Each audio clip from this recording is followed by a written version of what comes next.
Welcome back to the Surviving Siblings podcast. Today I have an incredible guest with me. His name is Jordon Ferber. A lot of you guys might know him in the Surviving Sibling community. Jordon, welcome to the show. Oh boy, it is great to be here. It's surreal being on this side of the interview. I'm excited for you to be on this side of the interview because I know you do your share of interviews, and I loved meeting you in person at the Compassionate Friends conference. We had maybe a little too much fun together. Can you have too much fun? I don't know. I don't think you can qualify. There's no such thing as too much fun, especially at a conference that's supposed to be about grief and loss. And the fact that we can have a good time at a conference like that is kind of amazing. So I think we knocked it out of the park. So well said. So for those of you who weren't at the conference, we were in Denver and we had so many incredible workshops and presentations for families in general, but we're here to talk about surviving siblings. And there were so many incredible talks and groups on surviving sibling topics, which I thought was amazing. And you've been a part of that community for a long time. Yep. So what we want to do is obviously dive into your story, Jordon, and kind of put you on the other side of the mic today, but obviously share the story of your brother, Russell. So tell us a little bit about Russell and you and your journey. You've been on your grief journey for over 20 years, 21 years. So I'm going to hand it over to you. Yeah, 21 years. It is kind of crazy to wrap your mind around. It doesn't always feel that way. It took a long time before it stopped feeling like it had been yesterday. Yeah. So I grew up in New York City. I am 3 years older than Russell. I was born in January. Russell was born in December. So we were only 2 years apart in school because of the way schools worked. Right. So we had a lot of mutual friends growing up, I guess. Russell always looked up to me. He always wanted to, when he was 5, somebody asked him what he wanted to be when he grew up, and he said 8. Because you were 8. Because I was 8. I love it. And then there was a period where, Russell was very competitive. Russell was very much, he wanted to be the best at things. He was one of those kids that was kind of annoying. You would teach him how to do something, and 5 minutes later, he was better than you at it. And that is annoying. It was very annoying. But we love him. He was an athlete. He played baseball, basketball. He was really very, really great athlete, and had a really good mind for talking about it as well. He could be a coach of a lot of these teams. He had a very high sports IQ, I guess you would say. Really could see the whole field and the game and stuff. And there was a period. He also had learning. He had a mild growth hormone deficiency. His body didn't produce enough growth hormone, so at a certain point, he was diagnosed with having that, and he had to take shots every day to grow, to give his body growth hormone. Wow. How old was he when that happened? So I think he was about, I would say 11 or 12 when that started. Yeah. And because he was really small for his age. Even when he was at, 11 years old, he looked like he was still probably about 8. He was really small. Wow. Okay. But he was very smart, really smart, very good at reading people, really good at schmoozing and charming people, really good at just talking, really great talker. And because he was so smart and so sociable, he was often having conversations with adults that were like adult conversations. He was not just talking about kid stuff all the time. And so he was able to ingratiate himself with adults in ways that a lot of kids his age were not. At 13 years old, he became friends with all of the New York Knicks. He invited all of the Knicks to his bar mitzvah at 13. I love that. I love that. Yeah. Okay, so how was he interfacing with the Knicks? Tell us about he that. was a big basketball fan. Yeah. My dad started getting tickets to games. He started asking for the autographs. He found this back office where these girls worked, and to borrow a pen. And then he became friends with these girls in that office. And he would go to the games early and hang out with them and schmooze with the players. He no longer needed autographs. He would start talking to them about the game, and they took to him. They kind of adopted him almost. He was everybody knew little Russ in the garden. That's so cute. I love that. Wow. And he went to Houston with them in 1994 when they went to the finals. Ended up sleeping in the same hotel room with a bunch of the ball boys. Wow. And he ended up coming home with a hat that declared the Knicks the winners of the championship that year, despite the fact that Houston actually won. Oh my God, this is such a cool story. So what did your parents think about this? How were your parents feeling about him just chilling with the Knicks? Yeah, it was surreal. I think so. Part of it was also he became friendly with part of the reason that he was able to ingratiate himself with them. He had also been diagnosed with severe learning disability at the time, and he had to switch schools in the middle of 8th grade to a school that had services for kids that had these learning differences, because the elementary school that we went to didn't have those, and our school only went to 8th grade. So it was the middle of his final year there. He had to switch schools. And at the same time, the Knicks traded for Derek Harper, who was a veteran point guard in Dallas and was hoping to join the Knicks and win his first championship. And when Russell met him, he said to him, "Our lives are so similar." It's like talking to this, 30-year-old man about how their lives are similar. And the guy was like, "Oh, really?" He's like, "Yeah, well, we've just been both pulled out of one life and plugged into another and expected to perform up to the same level." Wow. Just really wise kind of way of looking at things. Yeah. And he charmed this guy. Derek and he and Derek became friends. Russell's the school that he had switched to was a boarding school in Connecticut. Derek's driver lived in Connecticut, so he would pick Russell up at school, drive him into the city for the games, and then back to school. And we became our families became very friendly with this guy Carlos, who was Derek's driver. He became a part of our family in a way. And my dad vetted all these people that we spent time with. The girls that worked in that office in the back. My brother became friends with those girls. One of those girls, my dad sent her as the chaperone for Russell when he went to Houston, so that he was flying with an adult. That much. That's very cool. And there was a period during there where it felt like Russell, even though he was younger than me, I felt like I was living in his shadow at a certain point, because he was. So things shifted for a little you guys bit. A little bit. Yeah. Yeah. Mm-hmm. He was definitely a larger than life kind of figure. He got introduced to the head of PR for the Knicks. The head of PR for the Knicks introduced him to David Falk, the super agent, who the Knicks PR agent told David Falk, "This young man could out-talk you out of any deal." He was like 14. Love it.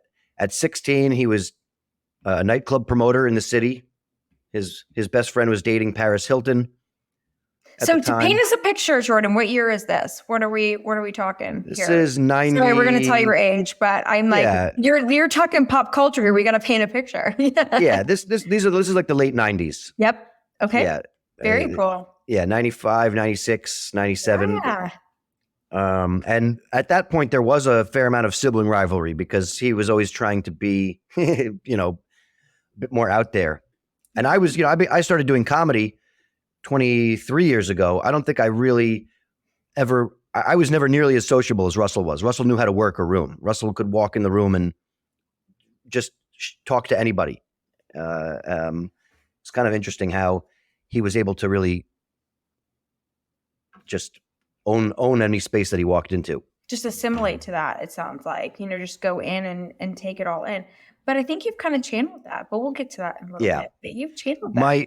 My mother was a family travel writer. She had been a regular travel writer and travel agent before she had kids. And then when she had kids, realized that there weren't a lot of vacation options, especially in the early 80s. And so she started so ahead of her time. Wow. Yeah. She was one of the first mothers in the family travel industry.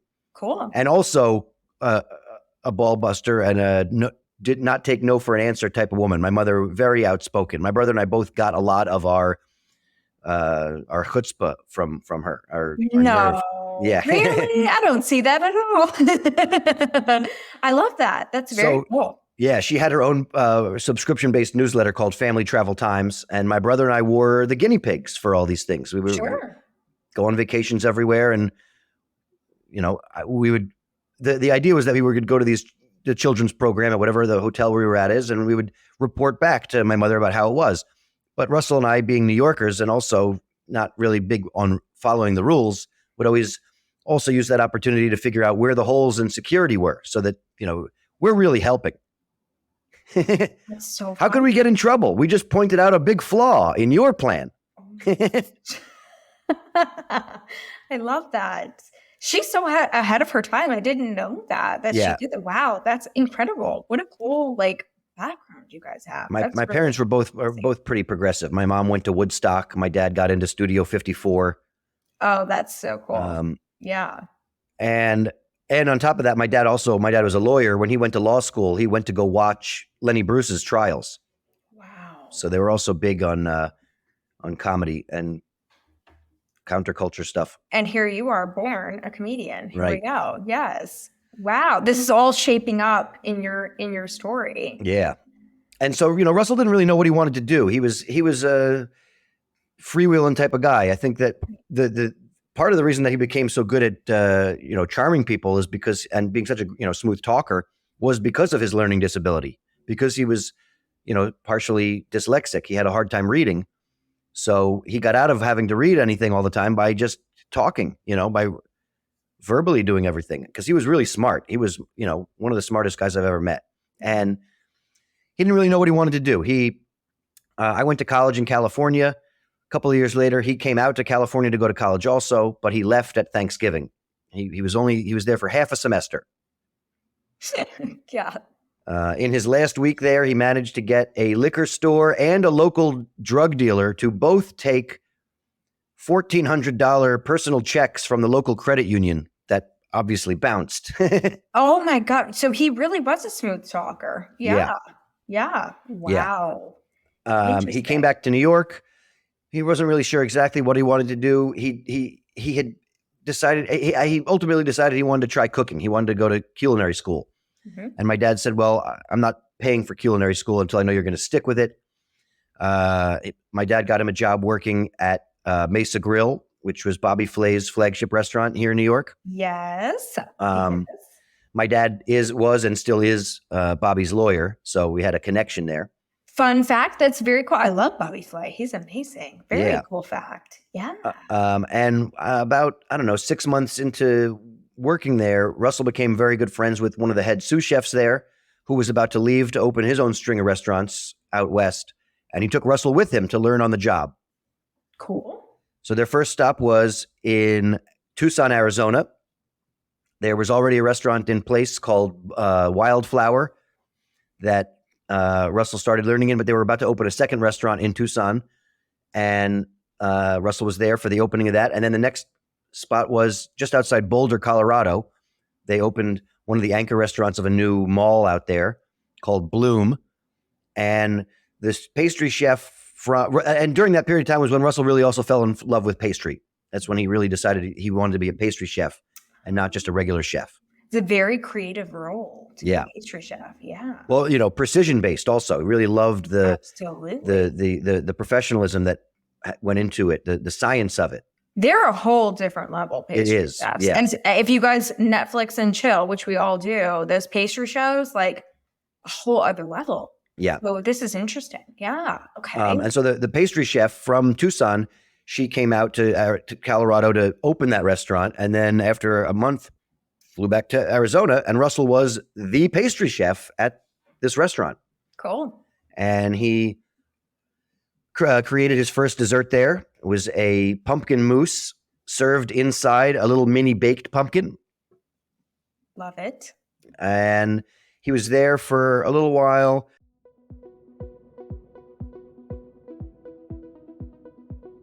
We hope you're enjoying this incredible episode of the Surviving Siblings podcast. I'm your host, Maya Roffler. We'll be back in just a minute after hearing from our incredible sponsor. Are you a bereaved sibling, a forgotten mourner, or as we call it here on the Surviving Siblings podcast, a surviving sibling? Well, I am too. My name is Maya, and I'm the host of the Surviving Siblings podcast. I created this show for siblings just like you to help you along your grief journey. And now I've created even more resources to help you along this lifelong journey. I wrote the grief guide for the surviving siblings so that you and I can travel along this journey together. Within the guide, it has prompts to help you with a validation exercise that helps you validate your feelings of grief. We also talk about the stages of grief, and we also have a timeline exercise that helps you journal as you continue along your grief journey. I share tips throughout the guide on my personal grief journey as well and what worked for me. You can find this guide on Amazon.com. You can also click the link in the show notes. And of course, you can visit our incredible website, thesurvivingsiblings.com. In addition to finding the grief guide, you'll find merchandise that supports you as the surviving sibling, as well as our show. You'll also find our support group that meets every month, our Ask Me Anything Mondays, and so much more. So make sure to visit thesurvivingsiblings.com for more information, and don't forget to order your grief guide today. And Russell also very outspoken and the story I always tell is that he ultimately would, talk back to somebody and he got into a fight with somebody in the kitchen and he got fired. The real story apparently is that he applied to go to the Culinary Institute of America and told the guy that he was going to be leaving in 6 months or whatever to go to culinary school, and the guy fired him on the spot. Oh, wow. Yeah. To which my dad said, well, your lease is not up till the end of the year, and you're in Colorado, get yourself a ski pass and just have a good time. When else are you going to have an opportunity to do that? He's not wrong. Right? He's not wrong. So he spent the rest of that year skiing. One month, my uncle and all of his kids, my cousins, all went out to go skiing in Vail. Russell met them in Vail to go skiing one day, and then one night they went out to go to dinner. They wanted to go to this fancy restaurant in Vail that was hard to get into, and they walked in and they were sort of laughed out. Russell grabbed a business card as they walked out, and then he called the restaurant and pretended to be Bobby Flay on the phone. He said, "This is Bobby Flay calling from New York. One of my chefs is out there with his family and he'd love to come in and have dinner tonight." And they were like, "Oh, of course, Mr. Flay. When will he be here?" 20 minutes later, they had Goodfellas at the table for them. I love it. I love your energy, but I love Russell's energy, like coming through this story too, because I'm like envisioning this happening. It's very cool. Yeah. It was, I always feel like he got away with the kind of things that nobody would even try to do. Like, who would do that? Yeah. So he was out there for a while. He came back. He went to the Culinary, Institute of America, CIA, upstate New York. And he was just about to graduate from there. He went to, let's see, he did his externship. CIA does this thing where they send you somewhere to work in the world for a trimester, and you spend that time working in a restaurant. And he worked at this restaurant in San Francisco. It was really funny, actually. Bobby Flay helped him pick the spot that he was going to go to, and he gave him a list of all these places that he had offered. One of them was, I think, St. Lucia. Russell wanted to go to St. Lucia, and he's like, "Yeah, of course." Bobby's like, "Yeah, of course you want to be sitting on the beach all day, but that's not what you're going to be doing." Bobby looked at the list of the chefs. He says, "Oh, George Marone in San Francisco. You're going to learn the most with that guy. He's top of the line." Mm-hmm. So Russell moved to San Francisco. I drove out with him. Actually, did all the drives with him. When he moved to Tucson, I drove out to Tucson with him. I drove from Tucson to Colorado with him. I drove from Colorado back to New York with him. That was the question I was going to say. I'm like, what was your involvement in all this? So you were very involved in this process with him. Yeah. I mean, the sibling rivalry had sort of given way, and we became really good friends at that point. Our bond got very strong, and especially doing those drives was, I really, I'm glad that I did those drives. Of course, looking back on it, that was quality time and time that you spend together. So of course, yeah. But I feel like when you get older too, it's your relationships change and they evolve too, right? When you're kids, like as siblings, we all know this.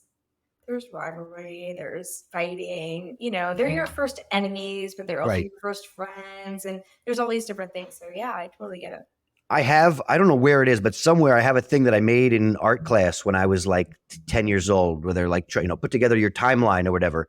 And I remember so specifically having the part where my brother comes into the picture, and the way that I wrote about it was like, and then my life was ruined because I had.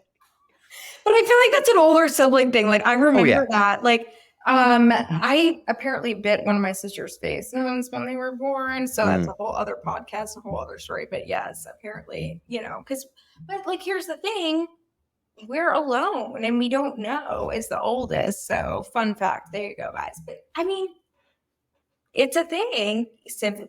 Where does sibling rivalry come from? Yeah. No, it's like innate in us. You're the first one there, and yeah, so that's a funny story. It is ironic to me, though. It's kind of, it's very funny to me to look back at that and realize, like, what a schmuck I was, like not even realizing what I had when I had it. But I mean, things turned around, but still, it was fun. It's funny to look at that stuff and be like, oh man, and then my life was ruined. Right. No, totally. And I know we're leading up to that, but I think that's really cool. Again, you kind of stole the thoughts out of my head by sharing that, because I was going to ask you, what was your involvement with all this travel that he was doing, and how special that you did get to spend that time with him. That's really cool. Yeah. And because Russell was a button pusher. You're like, growing up, he would annoy you until you would hit him. And then now I'm in trouble. Right. Great. Yeah, that we know all about that as older siblings, right? Like, we are the ones that go through everything first, and it's like, Jordon, Maya, what did you just do? And it's like, I didn't do anything, but still you take the brunt of everything as the oldest. Right. I mean, I always tell people that the older sibling is allowed to beat up on the younger one, provided that the younger one tells on them. Yeah. It's the natural, like, flow of life. It's supposed to happen that way. I see that now. But in the moment, you're like, why am I getting blamed for everything? You're the oldest. It is what it is. This is what we signed up for. Little did we know. Yeah. Okay, so there was one period where my mom was interviewed by the ABC News or whatever to talk about her business and the traveling stuff. And there's a picture of the four of us at the Liberty Bell. Yet they show up, and the comment that I make on TV is like, my brother's touching it. And I go, yeah, look what I broke now, Mom. So again, you are the comedian already telling jokes, and he's the one just taking the risk, diving in and touching the, I love it. Oh my God, that's so funny. Isn't that interesting how, like, our personalities show up so early with stuff like that? I think it's fascinating, because to this day, now you are still a comedian, you're still the older brother, and you're talking about Russell still to this day. I think it's really cool. Very cool. Okay, so back to Russell. Right. So we are. So he's in his culinary career. He's in the thick of it. What happened? He drove to San Francisco. Yeah. We stopped. The drive to San Francisco, we stopped at one of my best friends from college lived in Chicago. We stopped to have dinner with him one night and stay with him for a day. Then we stopped and visited another friend just outside in Boulder, Colorado, who, there's a whole story to that guy. But we had Thanksgiving dinner with him and his family. His family was actually from upstate New York, and they had flown out to Colorado to be with him for Thanksgiving. And my cousin I had a cousin that went to University of Colorado Boulder. So we stayed at her house because she was back here and had Thanksgiving. And then we continued on to San Francisco. And a couple other good friends of mine from college lived around the corner from Russell.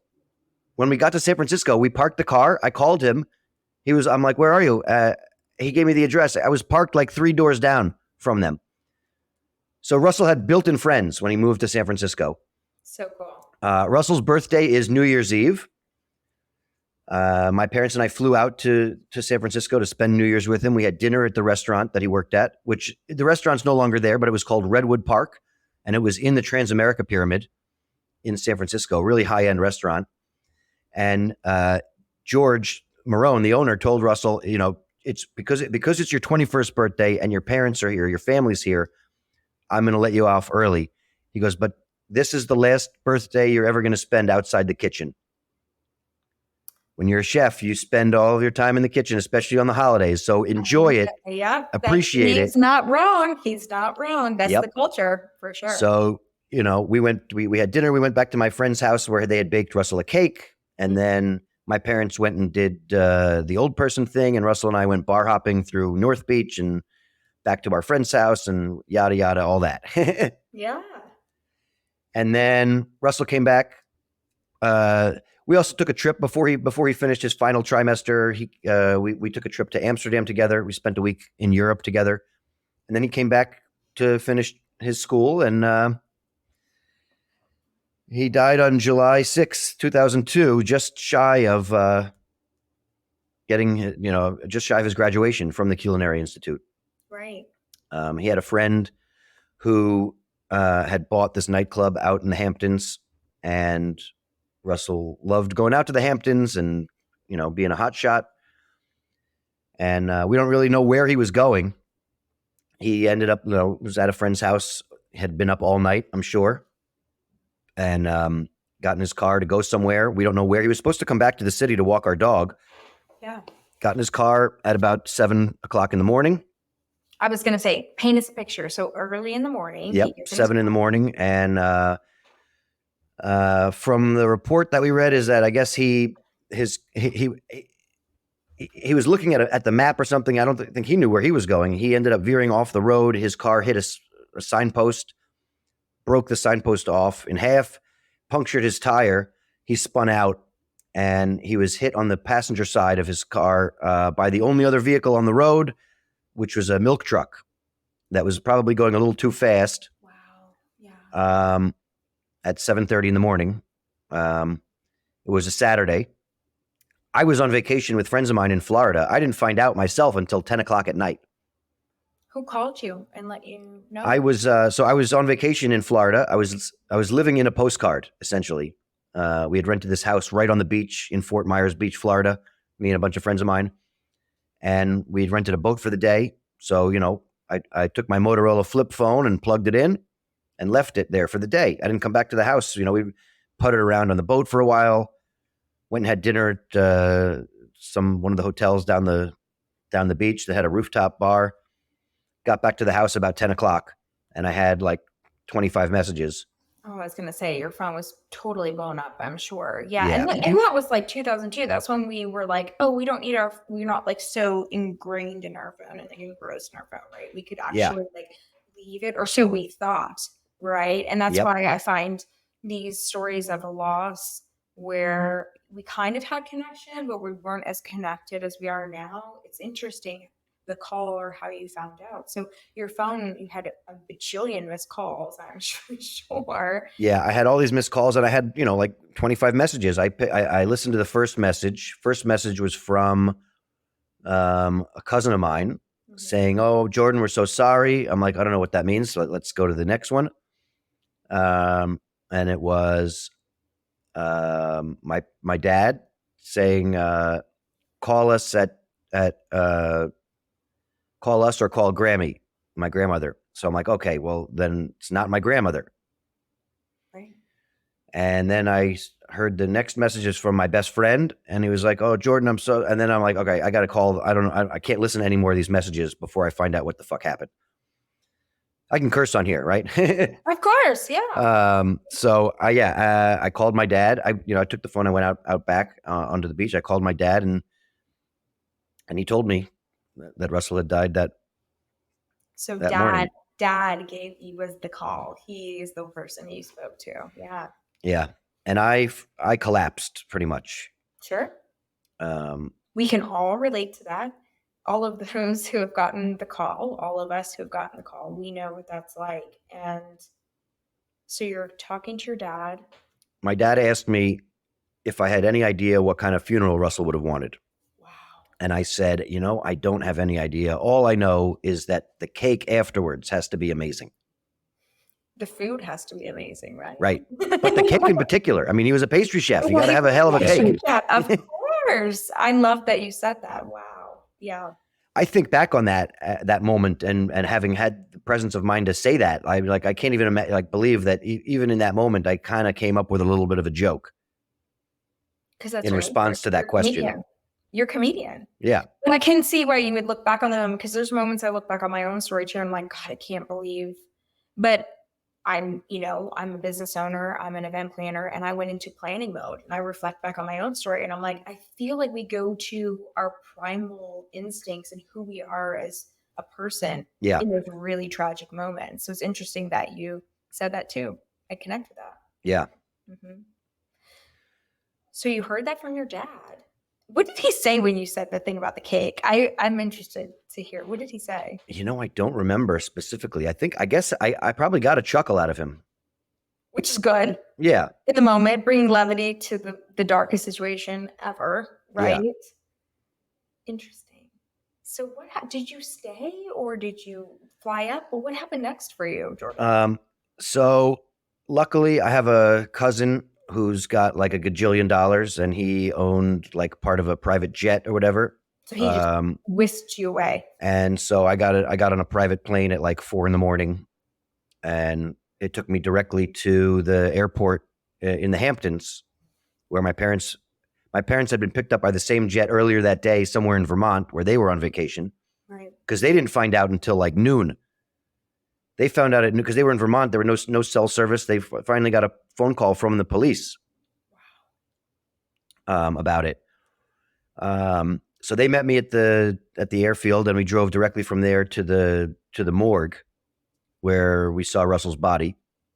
It was just Is that the moment where it became real for you, Jordon? Like, is that, or when you got the call? I mean, most people, when we get the call, it's still completely surreal. When you mentioned your comedian and you kicked it on about that, mentioning the cake, and I feel like those are our coping mechanisms. When you saw his body, when you guys were there as a family, do you feel like that it became real then, or was it process for you?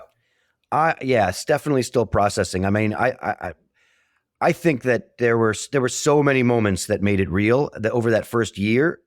It's definitely. I mean, it probably took 5 years before I stopped having moments that were like, well, now this is real. Yes. Yeah. I mean, just that flight. It's like me and two, like the pilot and the co-pilot. Like, so I'm by myself in the back of this little plane. You're in the back, and you're sitting there with all of your thoughts. Like, what was that flight like? I mean, torture. I mean, yeah. I was very. They did no bathroom on that flight. My stomach was a mess. I was not. Right. Because I had been drinking all day. I'd been drinking beer all day, and I had no idea this was going to happen. Of course, you were in Florida having a blast. I just ate like a whole bunch of fried soft shell crabs, like a bunch of stuff in my stomach that was not happy in there, regardless of what had happened. Right, and then you add this on top of it. I mean, you were partying in Florida, as we all go and have a good time in Florida. Yeah. I remember the very first thing I said to my parents when I got off the plane. I put my arms around them and I made a point of saying, we've always been a strong family and we are going to continue to be a strong family. I think we really needed that to be said because, we were always a close family, and this brought us, I think I recognized that we needed each other to get through it, that we weren't going to be able to survive without each other. I think that's really beautiful that you said that. And I think it's kind of becoming a little bit of a theme in a lot of episodes this season that the eldest child will assume that role. And you definitely have that experience, and some of the other guests on this season. It's interesting how each season has a little bit of a theme, but we assume that to try to be the glue or kind of be the reassurance that's needed in that time. And no one trains us to do that. So It's interesting that we assume that role, because I connect with you on that. So, but you knew to do that. It's interesting, right? Yeah. I mean, I don't know. I felt in the moment that it was something that just needed to be said. It's one of those things. I feel like a lot of times with grief, there are these things that we know inherently, but it's important to say them out loud, to remind yourself. Like so many things, I have to remind myself verbally, explicitly, because I'm just putting that stuff out into the universe. I think it's powerful. I think it's important to vocalize some of those things, even when it seems pretty commonsensical.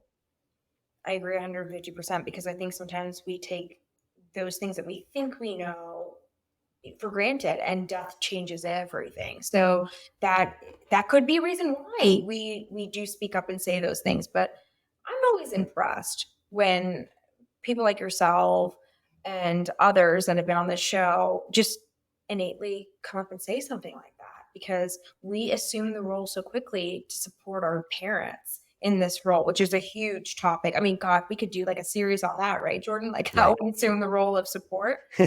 So thanks for sharing that moment. I know that's a really intimate moment, but so you guys have this moment and then you go straight to the morgue. And was that one of your, I know you saw his body. Was that one of the moments? Because I mean, for sure. Yeah. Beautiful dad. 5 years. That's a marker for sure. That was a marker for me too. And we connected on that before, but was that kind of your first real moment for you, or kind of talk us through that? Yeah, definitely. I mean, that's definitely one of the images that's burned into my brain. Yeah. You know, I can picture it to this day. Whenever I was thinking like I can picture it whenever I want, but the fact is I never want that. Probably never call upon that because that's not what you want to remember. Starting to feel like why now I'm starting to understand why some people cry on my show. There you go. I'm flipping the script on you a little bit. Yeah. Because it takes you back when you're telling the story, right? It takes you back. I mean, these things, I remember having a conversation with somebody about heavy moments in life. People say like, can you remember your first kiss? Like people have these, ever since the movie Inside Out, like you can call them core memories or whatever you want. But I feel like there are these moments of life that are visceral, that they make an imprint on your brain, and you can recall them. At least I can recall certain details of my life, those kinds of big moments, with really minute detail, even if some of them might be somewhat wrong at this point. But that's how I remember it. That whole process, getting that phone call, that even though I was, drunk and stoned, like it's pretty sobering moment to get that information. But I just there are those moments that I remember really specifically, and then an entire year's worth of like snapshots, Like what was my life for a year? Yeah, as we call it, like the fog, right? Like what was even happening, right? It's interesting. Very interesting. Good movie, by the way. Good movie. Call out. Oh yeah, Inside Out. Love it. Totally love it too. Yeah. So what happened? I'm big on the bing bong. Yes. So what happened next? Walk us through that, Jordan. So obviously you guys have this very important moment where you physically see your brother. But walk us through what happened after that and your journey after that. So then we went back to my cousin's house, who gave us a ride back into the city. Mm-hmm. Went to my parents' house. My parents had just finished. I mean, this I think is crazy. Also, my parents had just done the major demolition. They were renovating their kitchen, so they had no kitchen in their apartment. We had a microwave. Like your brother's livelihood was he had been a chef and pastry chef, and had been going down this very strategic path. How interesting. Very interesting. My brother had helped pick out some of the appliances. He told my mother which kind of stove to get and what all this stuff. There were all these. Yeah, it's one of those chills moments in the story. Yeah, for sure. Wow. So we were there. Later that day, I think it was that day, two of Russell's best friends drove in and brought his bag of clothes and things that he had out in the Hamptons to drop off with us. And there was a very large bag of marijuana in there. That's and Russell. So I went in the back with his two friends, and we sat down and we rolled it. I broke up the entire bag and we rolled up about a dozen joints. In honor of Russell. Well, it was also just like, what else I didn't know what the fuck to do with myself, what to do. Yeah. So we sat down, we were talking, we were bullshitting a little bit. We were rolling up the joints, and then we started smoking one, and it was really good weed. We didn't even get halfway through the joint, maybe a third of the way before we had to put it out. We were like, oh, we came out from the other room and my mom said, oh, that smells lovely. I would love a toke of that. Had your mom ever smoked with you before?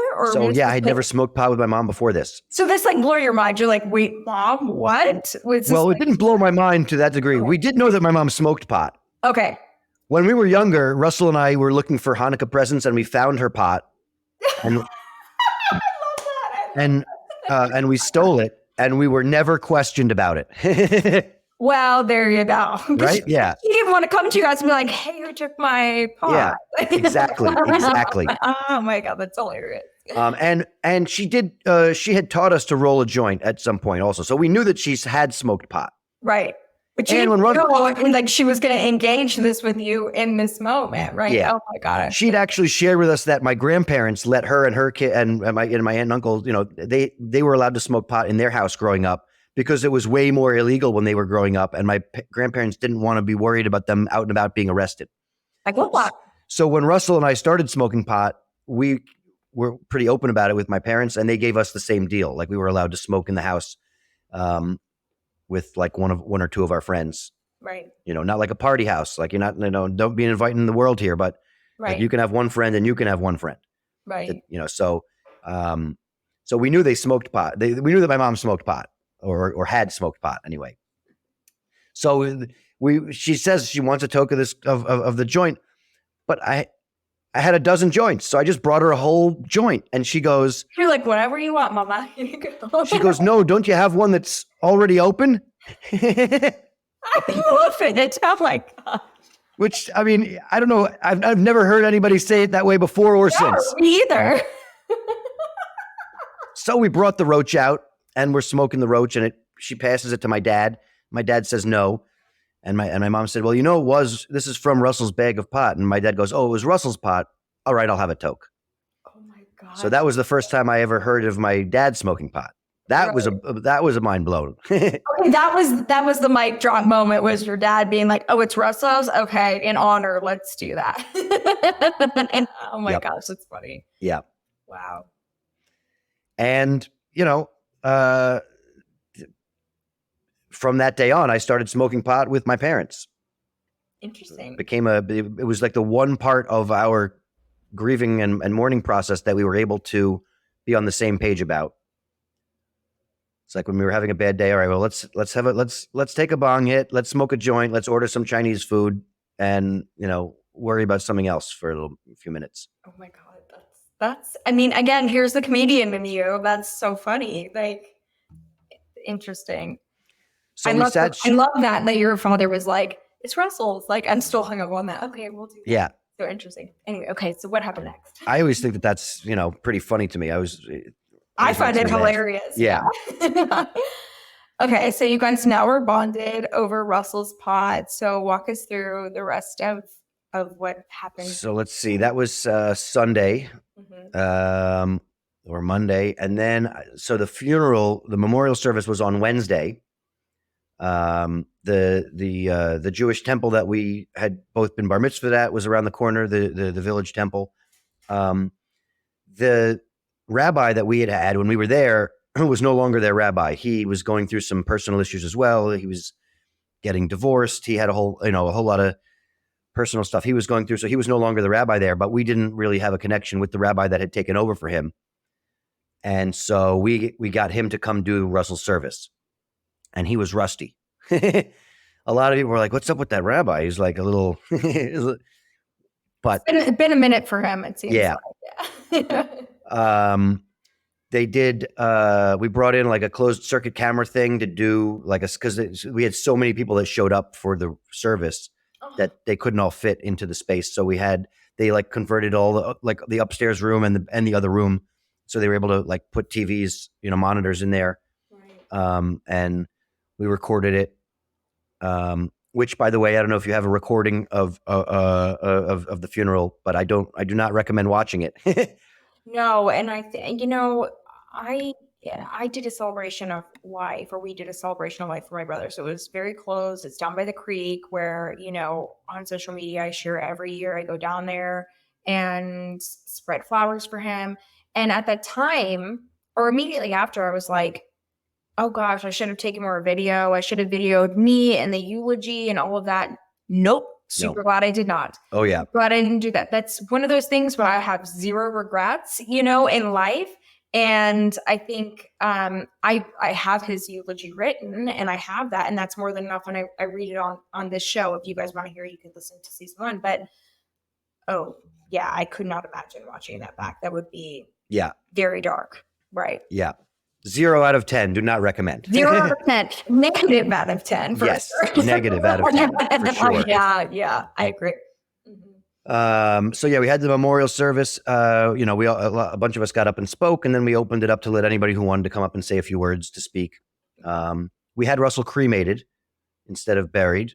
Right. My brother is as well. Mm-hmm. We didn't really know what he wanted. We didn't have, any plots of land for him. And it's like, we're going to go. Same. It's already a pain in the ass going out to Queens just to visit my family members that are buried there. Right. what a huge pain in the ass that is. Right. So what did you guys do with the ashes? Did you guys split them up in the family, or did you keep it all together? Or what? So our plan, which I still think is pretty amazing plan, is that we decided we were going to sprinkle his ashes at all the different spots that he loved to go to around the world and the places that he wanted to go to. Yeah. So we've sprinkled some of him in, at a few spots around New York. He's in Colorado. He's in San Francisco. He's in Switzerland. He's in Amsterdam. He's in Hawaii.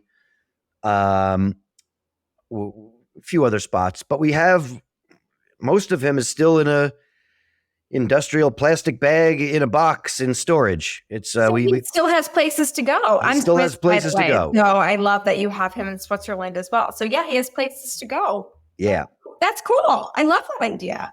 I think it's really cool to share like what we have. Like if we have a sibling that's cremated, like the things that we've done. Like I have a tattoo. Like my tattoo has my brother's ashes on it. I can't remember if I shared that with you, Jordan, when I was. I think you did. Yeah, I think. Because we definitely chilled and drank a bourbon or two together at the conference. That's a 10 out of 10 recommend, right? For sure. Oh yes, for sure. Which we'll get to. But yeah. In fact, my parents got a tour of the Madison Square Garden when they finished doing the whole renovation, and my parents managed to throw a little bit of his ashes into the locker room. Way cool. For old time's sake. Cool. Yeah. Oh, that is way cool. But he has more places to go. He still has more places to go. So you have more places to go. Yeah. I mean, I'm going to flip the script on that Dr. Seuss book. Yeah. Oh, the places you'll grieve. Right. I feel like we just came up with I think we just did it. Yeah, I think we just wrote. I feel like we did. I will cry in a box. I will cry in a fox with a fox. I will cry in a boat. I will cry on a moat. This is your episode for sure. I love that. So as you guys could tell, Jordan and I bring levity even to such a dark. Well, it's funny. So during that week that we were sitting Shiva, my best friend flew out from California, and there was one day where it was just the two of us hanging out on my parents' balcony, and he gave me this look, and he goes, "How long before I can make fun of you for this?" Because I knew exactly you guys, yeah. And I knew exactly what he meant. What he meant was, and how I took it was, how long before we can start talking about this the same way we talk about everything else? Right. And for me, like I look at that moment as a lot, like it's like that's kind of what I do is I try to find ways to talk about this the way I talk about with everything else. So with inappropriate humor. Right. I have a lot of dick jokes about my grief. Right. I love it. But you know what? I think you bring up something really important, Jordan, because if you hear this, you've heard this for longer than me. I'm approaching 7 years into my grief journey. You've been in this for 2 decades. I think I hear all the time all the quote unquote inappropriate things people say to us. And I agree. There's so many things that are said to us as siblings and just grief in general that it's like people don't have a temperature check on it. Right. But there's another side that you're bringing light to in this episode. And I know you talk about often, we're ramping up to that, but I think it's really beautiful because while there's all these inappropriate things that people say because they don't know how to talk about grief or approach it, or especially us as siblings and sibling loss, but there's another side to it where the people that really know us, like your friend, is like, hey, your friend really knows you, really knew you then, knew you in the situation, knows you, and knew how to approach the situation. And those are the gems. Those are the people. And those are the people that we want to hold on to in this journey where they know where to meet us. And I think that's a really beautiful thing. And I know when we're in the midst of the journey, and especially when we're fresh and raw in the journey, we take everything that people say a little bit, it's all personal. It's very personal. Yeah. But I feel like what worked for me, and it sounds like, I love that you shared this. What worked for me was embracing the people that knew how to speak to me, right? Speaking about those funny things about my brother or bringing levity to a situation. those things work for me. And I love that your friend, like, I love that you brought that up because I Yeah. love that your friend knew, like, so when can we start like bringing some comedy to this? When can we like laugh about this? And I get the feeling from you that your friend was not like diminishing your grief. Your friend was meeting you where you needed to be met. 100%. Yeah. He was asking like, how long before it feels like our friendship is normal again, like, because that's how we interact with each other is, by cursing at each other and making fun of each other. So, but in a way that you would receive it well. And that's when you've got, that's silver. Like I started laughing right in that moment when he asked that because I knew exactly what he meant. Yes.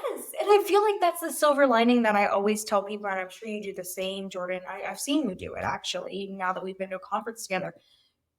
Like, embrace that. Like, when people are meeting you where you are, like, embrace that. Forget any, like, all the other people and things they're saying. Like, when your people are coming to you and like, hey, I'm there for you. Like, if you're a person who is, takes it this way and needs something very personalized and you're more sensitive, like, they're going to meet you where you are. If you're like us and you like a little levity, they're going to meet you there. If you're like you and you like the comedy, that's a friend. That's someone that's there for you. And I think that's really cool. So thanks for sharing that. I think that's really awesome. Yeah.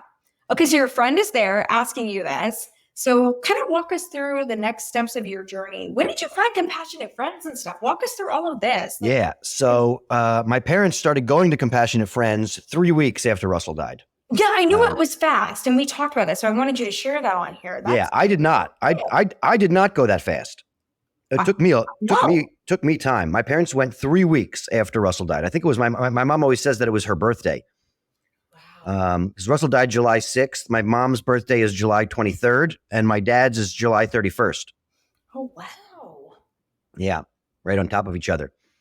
So it was in between their birthdays. It was like the end of July. They went to their first TCF meeting, Compassionate Friends. And they kept mentioning to me, there's a sibling group, you should come and check out the sibling group.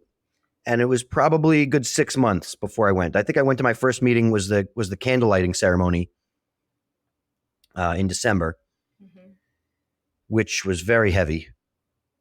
Yeah, to be your first meeting? Wow. Yeah, I know. I can't believe I ever went back.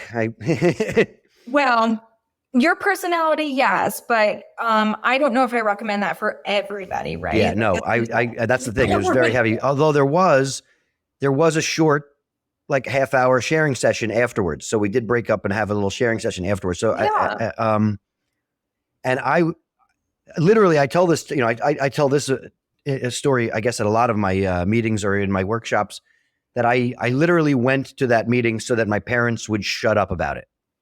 But how did you feel? I know you went to kind of check a box. I was not open to it being helpful. I went just like closed off, or your like arms like crossed, or you're just like totally closed off, or kind of I don't know if I was like physically closed off like that, but like mentally and emotionally, I was. My feeling was, I'm going to come to this thing.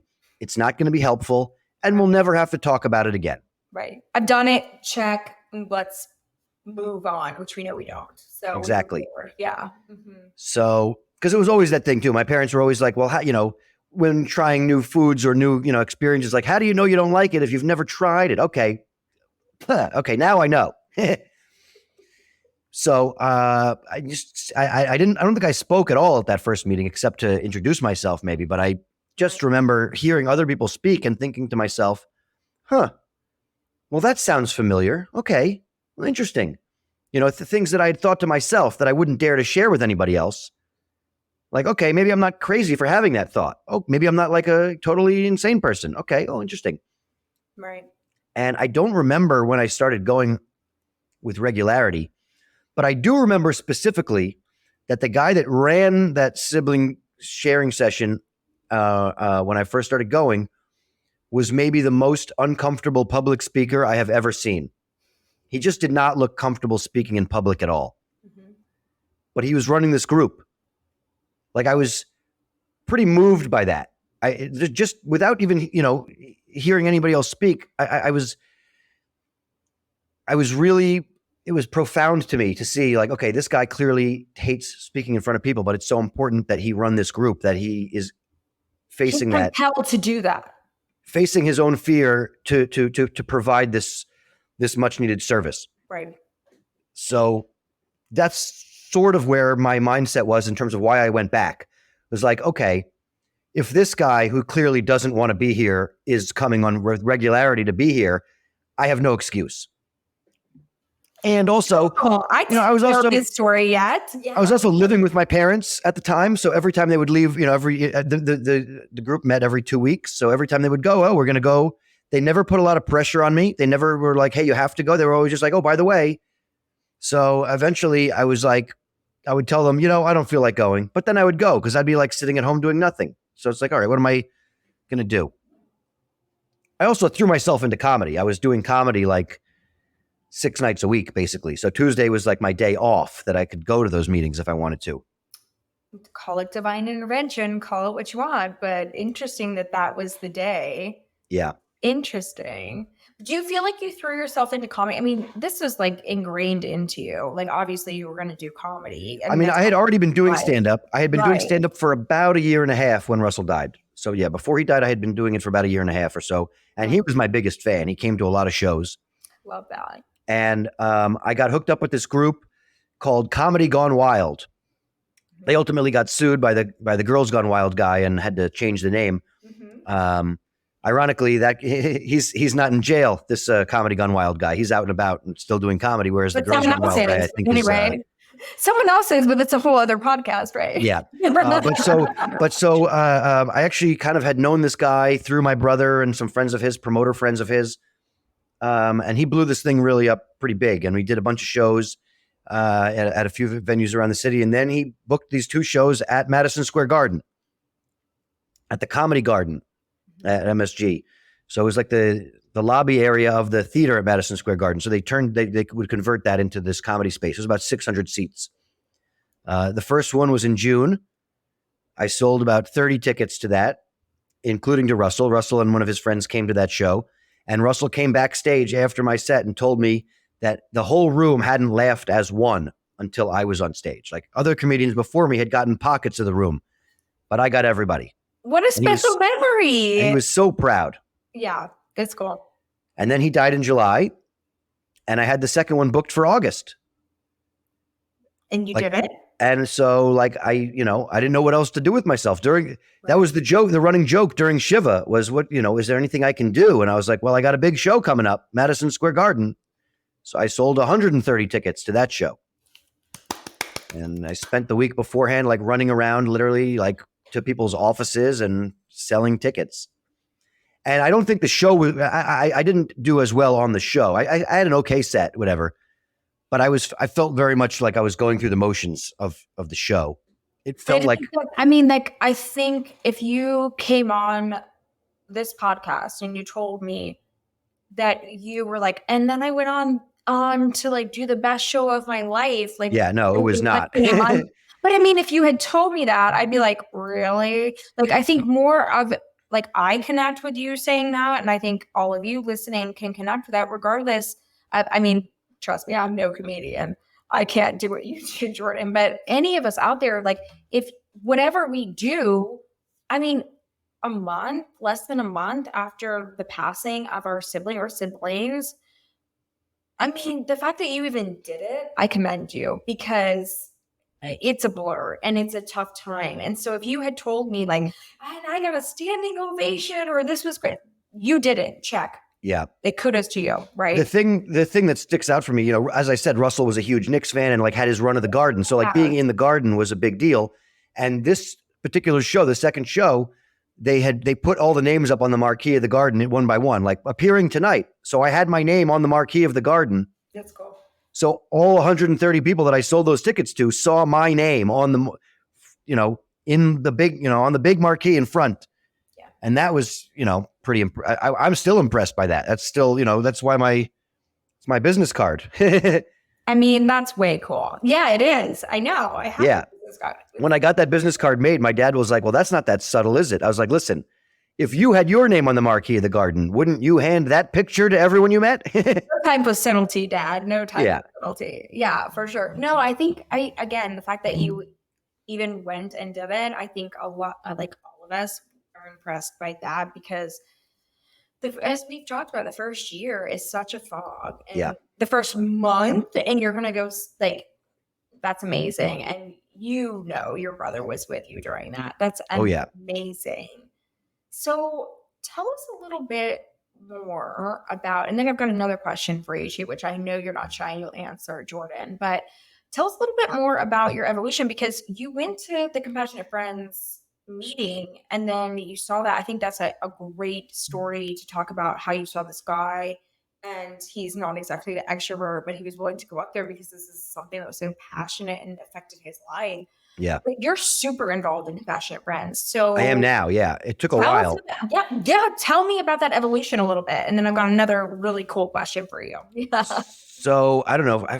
It was really gradual. I was doing, in order to get ready for that show at the Garden, I started working at this club where I was doing 3-4 shows a night. I was handing out flyers in Times Square for an hour before each show.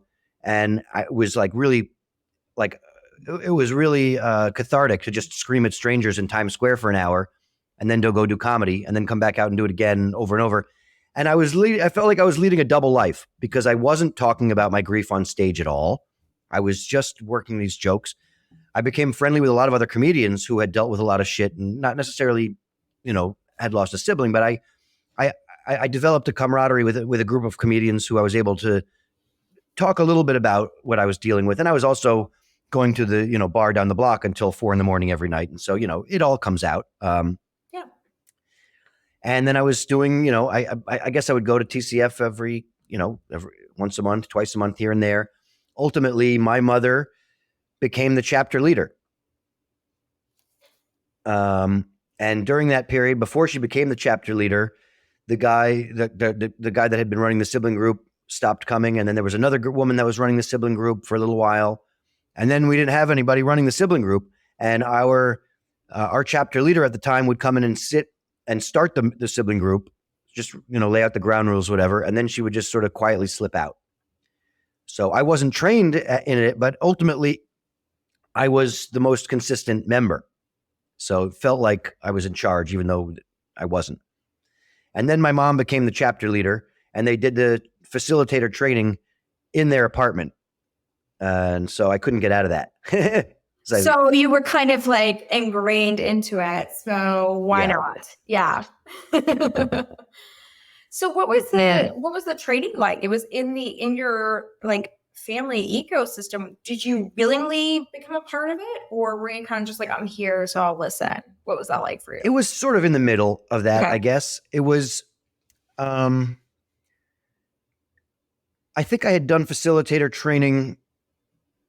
Was that the first time I had gone to another? I remember going to another facilitator training. I don't remember if that was the same before. Everything gets mishmashed around time-wise, but I just remember feeling like, there needs to be a sibling group and I should get trained. And the fact that it's happening where I live makes it pretty easy.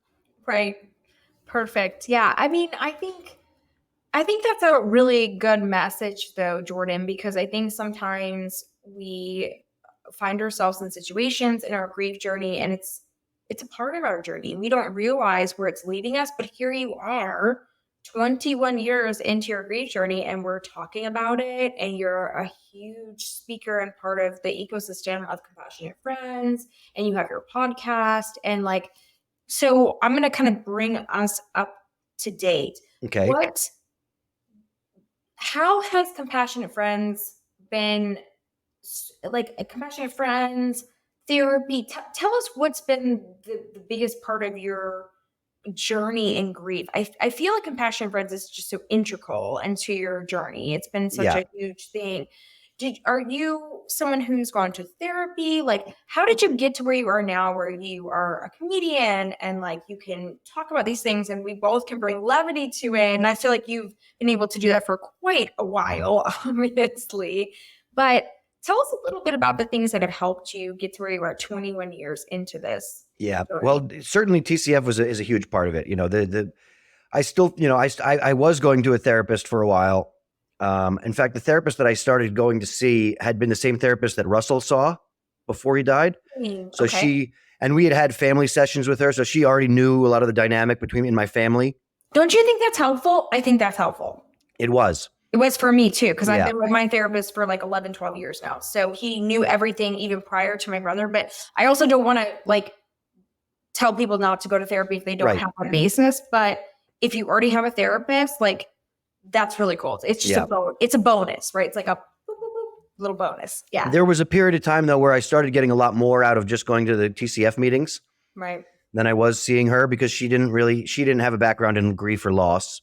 Which is another aspect, right? Yeah. And somewhere along the way, it felt like my the time of day that I was seeing her coincided with her nap time. Oh, interesting. More than once, I caught her nodding off in the middle of our sessions. So you didn't feel heard. Yeah. So there were pluses and minuses to your therapy experience. Yeah. And at the same time, I was becoming, I just felt like having peer support, talking to other people that had dealt with sibling loss was the only thing that was helpful. Talking to somebody else about it that didn't have any idea about it just didn't appeal to me. Yeah. It's like this person doesn't really know what they're talking about. Yeah. Because ultimately, I think that's really what it is about when it comes to this loss. Like I really needed to feel heard and acknowledged, and there are no answers, but I needed to at least have the problems recognized as problems. And I talk about this a lot in some of my groups and in my workshops also, but it was the conferences was kind of where I found myself again. I feel like. When did you go to the first conference? So my first conference was in 2005, I think. So you were fairly early into your grief journey. Yeah. Fairly early, yeah. It was when it was in Boston. Okay. And my parents basically bribed me with a family vacation. They're like, you have friends in Boston. So you were still a little in out at that point. Okay. Yeah. Interesting. Okay. They were like, you want to come to Boston? You have friends in Boston. If you don't feel like, going to any of the things, you can just hang out with your friends, whatever. I'm like, all right, cool. I did have friends in Boston and I did make plans to see them. And my mom goes, but you have to meet Ben, the head of the sibling thing in the thing. And I'm like, all right, it's going to be this kumbaya guy. And we walk out and there he is by the pool with his guitar. Here he is, kumbaya. You're like, I called it. This is one of those. Yeah. Right? Mm-hmm. And that conference turned me off in so many ways also. Like, I don't know why, the fact that I came back. So I remember, I was like a little bit involved, but I barely went to any of the things. I remember meeting some people. I went to like the dinner thing, and the dinner on Saturday night for the siblings was karaoke, chicken fingers and hot dogs and soda. I was like, no. I ran across the street and bought a bottle of wine at the supermarket. Not much has changed, guys. Not much. Not much has changed, Jordon. They found out I did comedy, so instead of karaoke, it was me roasting this karaoke kid for 20 minutes. Poor 18-year-old kid hadn't lost a molar, much less a sibling. What I'm saying is that his loss didn't affect his smile. Oh my God, you're too much. But not much has changed. You're still kind of the person that gets the party started in a good way, right? At these conferences. Right. For sure. That's also where I met Keith. Keith was there that year. I think that Keith said that was his first year also. Keith Singer, who runs the Staten Island chapter. Yes. Very cool. And then I didn't go for the next 2 years. My parents went to the following year. The conference was in Dearborn, Michigan. And I didn't know anybody there. And why the hell would I want to go there? Metropolitan city of Dearborn. Yeah. Why would you do that? And then the following year it was in Oklahoma City. Mm-hmm. So I didn't want to go there. And wait, you don't have like a booming connection in Oklahoma City? No offense if you guys. I mean, I didn't then. Now you do. Oh, yeah, now I do. We know people all over the place now. Yeah, for sure. And then the following year, it was in Nashville. And my mom had friends in Nashville. And so they planned a little vacation thing also. And we didn't just do TCF stuff. We were there for a few more days. Yeah. We went to the Grand Ole Opry. We did all these, Nashville, fancy things. And that's when I got hooked. That was the conference that hooked me, because I remember hanging out with the siblings there and like I recognized and remembered a few people from the Boston thing, and it has continually been even more so than those first few years. But like when I was growing up and Russell and I were the guinea pigs for the for my mom, my mom's travel business for the children's program, we would be loose in the hotel and running around the hotel causing trouble, finding out the different spots to hang out in and this and that. Mm-hmm. And that's kind of what the conference is. It's like all these siblings that their parents are going off doing something, but the rest of us are having fun over here, and we're, figuring it out and running around and whatever, making our own fun. And I was like, that's when you connected. That's when you were like, I can connect with this. Like everything kind of came 360 for you. Yeah. And that was the last conference that my parents went to. Interesting. Actually, I think you told me that when we were in Denver this past year. So yeah, interesting though for you guys to know that was their last engagement, but that was kind of the beginning of your real engagement and journey and being involved in this on a different level, like kind of brought in is what the next couple of years after that, when I went to that conference by myself, right, but didn't feel alone. Right. Because I knew all the sibs there. I've often said that I lost a part of myself when Russell died, and I found it at the conferences because it was the first place where I walked in, and it didn't matter which version of myself I presented. Whichever version of myself was presented was accepted. So and I say this a lot at the conference, like the workshops are great and all the speakers are great, but we get our best work done in the in-between times, in those hanging out moments, at the bar, by the pool, in the hallway.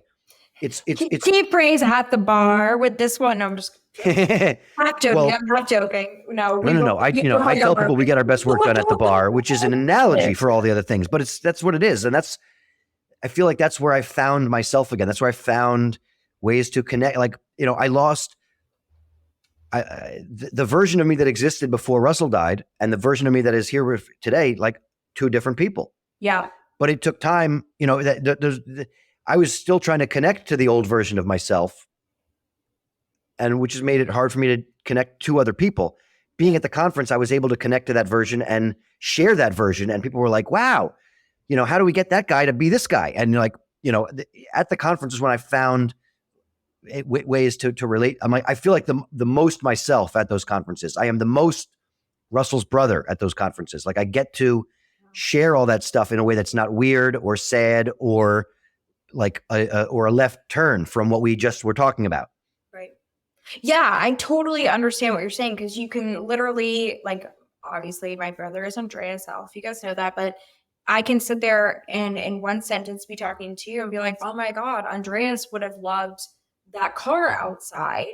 And in the next moment be like, hey, do you want another glass of wine? Or do you and we can just not like skip a beat. Like it's right. Just, you fall in place. And in regular everyday life, that's not really what happens, because people stop you and they're like, what do you mean he would have? And there's so many questions. Right.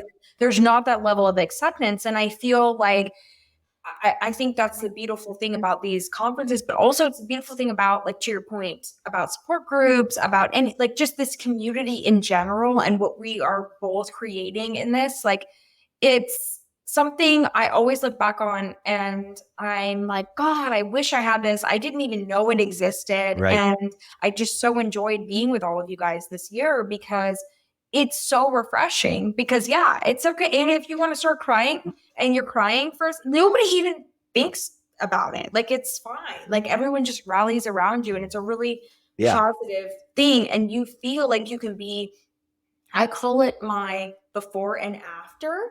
And so I connect with what you say too, Jordan, and that, because I will never be who I was for 30 years before my brother was killed and was killed by homicide. Right. But I also have now embraced who I am, and I'm comfortable and happy with who I am after, his loss. And I often say I feel more connected to him now than I felt connected to him in a very long time. And it's because I found a place where I can connect with all of you and also this outlet. So thank you for sharing that, because I think a lot of people feel like they're just going to feel lost for a really long time. And I hope you guys find inspiration from this, because you will find your tribe, whether it's with us or with other people. There's hope. You will find your tribe. And I also like to say, I'm not defined by the loss. Like, there was a number of years where I felt defined by the loss. Yes, for sure. Where, I would tell people, like, who am I? I'm a New Yorker. I'm a comedian. I lost my brother. Right. in that order. It's like boom, boom, boom. Yeah, I get it. And that was a depressing place to live from. Mm-hmm. And it took time, but I don't know. For me, I've realized that I am not defined by the loss. I'm defined by having had Russell in the first place. Yes. We talked about that. And I Yeah. love that. And I think that's I feel like that's when you start to make a shift too on your grief journey, when you start to realize that.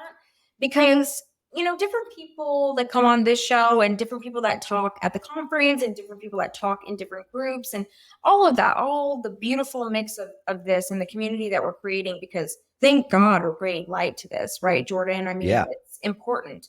But I feel like it defined me too. It literally defined me for a very long time. And I feel like it still defines me, but it's not defining me. And the difference between the two is yes, it's a part of my life, but it's not my life. Like, it's a part of who I am, but it's not like, okay, I'm Maya. I live in Atlanta, Georgia. I lost my brother to a homicide. I'm forever. No, and that's why I always tell people that I feel closer to my brother now more than ever, because I've told a story, it's out there, and I'm connected with other people. And I feel like I'm moving into a positive place with this because I'm on here talking to people like you, and it's not who I am, but it's a part of my story, and he'll always be with me. I know you feel the same way about Russell. And Totally. It's a part of your journey, and it's okay. It's okay. Here's the other part. It's okay to be defined by it. It's okay. But when do you make the shift? You can't be defined by it for your entire life. It's a part of your life. And when you feel that shift, like you're describing, Jordon, wow, it's powerful. I think we let it define us because we don't want to lose them. And what we don't realize is defining ourselves right now, doesn't keep them. I think also, we don't want to do the work, the physical work of thinking about some of this stuff, of coping. It's hard, it's really hard to think about this stuff, and to, a lot of this stuff a lot of these ideas are things that I can understand on an intellectual level, but are really hard to enact on an emotional level. Mm-hmm. And so I have to remind myself of these things. I have to actually work at not getting mired down in the loss of it all, try to remember the life of it all. And, the way that it continues to, the ways that I continue to find connection with other people by talking about some of this stuff, that it's not all a big sad fest. Very well said. I love that you said the life of it all. I love that. I've never heard that before. I love that. The life of it all. That's beautiful. Yeah. Jordon, so tell us, okay, a couple of things. I have one big question for you. So every season, it's interesting because there are not a lot of men that want to come on the show. It's not because I've asked them and they've said no.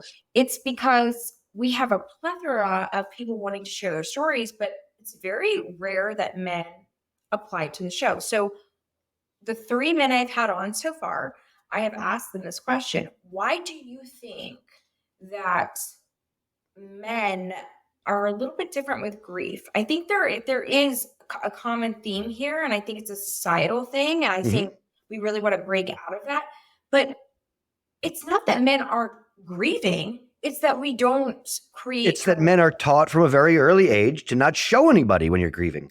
Right. Tell me your opinion on that. We're not even that far away from, it's really only 20 years ago where the predominant response to any type of injury was rub dirt in it and get back out there.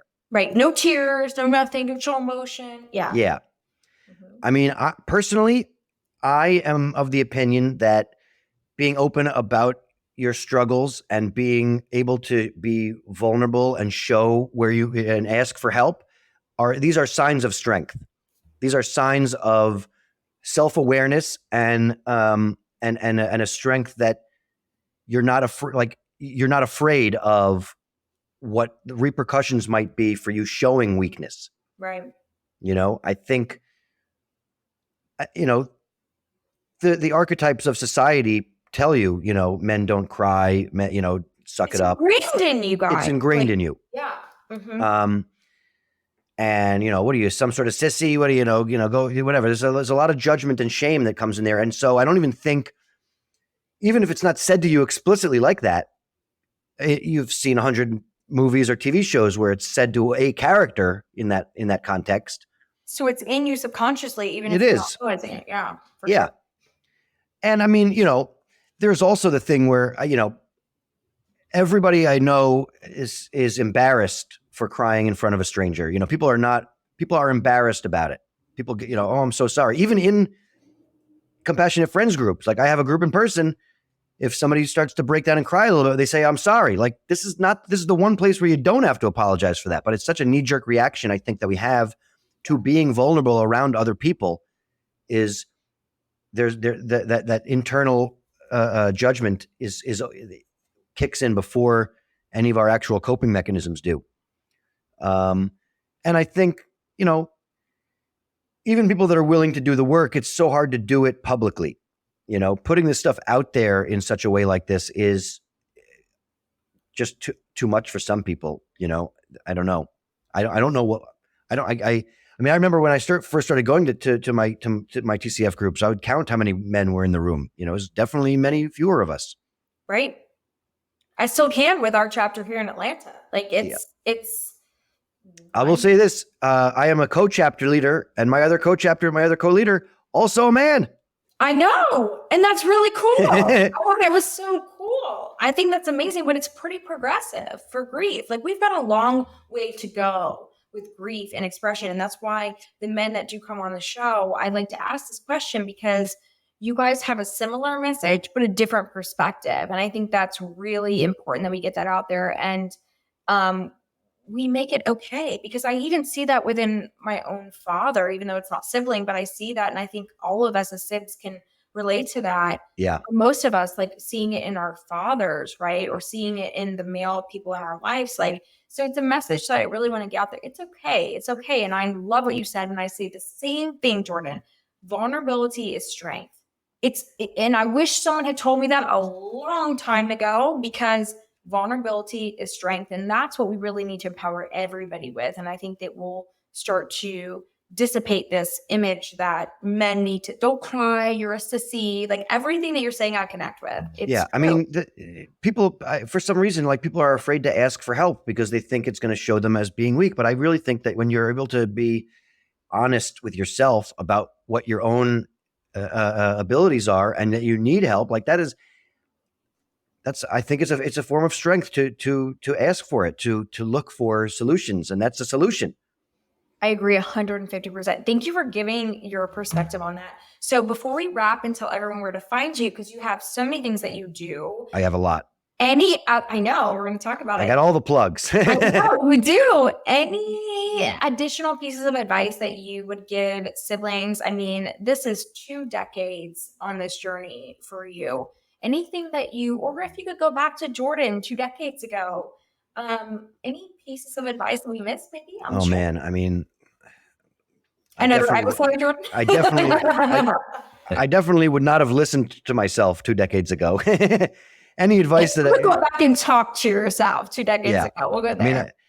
I mean, I was talking to myself then, and I'm sure I wasn't listening. Yeah, I mean, I think there are no shortcuts to this. And I don't know. I think there are so many ways that I have been able to use this stuff to propel me forward and not weigh me down. And the attempt is just as important as the result. That's sort of my biggest message, is that, life knocks you down all the time. And it's a cliche. It's not about how many times you get knocked down. It's about how many times you get back up. But that's really the case. I mean, especially with grief, like every day is its own battle. And some days the grief wins and some days I win. And I just have to not give myself too much of a hard time when the grief wins, because it's part of the process. And, failure is just information on how you can do better the next time. So I try to look at it from that perspective. And, it's like comedy. I wrote a joke. It doesn't work every time. Some audiences like it. Some audiences don't. Sometimes I'm not comfortable telling it. Sometimes it's out of context. Sometimes it's not in the right order in the set. Who knows why the joke doesn't work sometimes and sometimes it does. But I tell it, I get up and I tell it. So the same thing with grief. Some coping mechanisms work for a little while and then they stop working and you don't know why. But I get up and I try it again. I keep at it. It's the kind of what it is. That's beautiful. I love that. Thank you for sharing that. But yeah, I love what you're saying. It's about getting up and trying again and be willing to evolve with your grief because it will continue to evolve. So beautifully said. Jordon, where can we find you? So Jordon, you have your podcast, Where's the Grief? I have the podcast, Where's the Grief, which you are soon to be a guest on. We're going to get that to happen soon. Whenever, you're not so crazy busy that you're recording 16 episodes a day. I cannot wait. And it's on all major platforms, right? It's on all the platforms. Apple, Spotify, everywhere. Yep. Wherever you get your podcast. You can also, if you're not a podcast savvy person, you can also just go to where'sthegrief.com and listen to it there. Perfect. And then obviously social media, same handles. And it's at Where's the Grief on Twitter and at Instagram on Instagram. I also want to just highlight my foundation, if I could, for a moment. Yes. My family started a foundation in my brother Russell's memory. It's the Russell Ferber Foundation. You can go to russellferberfoundation.org to find out more about what we do, or it's also on Instagram at Russell Ferber Foundation. We have a full 2-year scholarship in Russell's name in the culinary program, in the pastry program at the Culinary Institute of America. Amongst our other beneficiaries. And we do a big fundraiser for the foundation every year at the end of June. Our next is coming up June 24th, I think, 2024. 24th, 2024? Wow, it's going to be a special year. It's the last Wednesday in June. And it is always the highlight of my year. It's a comedy show and a raffle and a silent auction. And I was going to say, I know you do a comedy show, so I know that's exciting for you as well. Very it's cool. It's going to be June 26th. June 26th, 2024. Yeah, that is correct. So we will link all of this in the show notes, Jordon. Yeah. Amazing. Where's the Grief? You guys check it out. A lot of people, we're kind of intertwined at this point, which is very cool. But Jordon and I are very different hosts, which makes it fun. And he's on the other side of the mic today. So Jordon, thank you so much for sharing Russell's story, your journey. And we'll also share Compassionate Friends, of course, because we want people to find their local founders. So good to see you virtually. And thanks for being on the show. Yeah, thank you, Maya. Thank you so much for having me. It's been an honor to be here, and glad we finally got this together.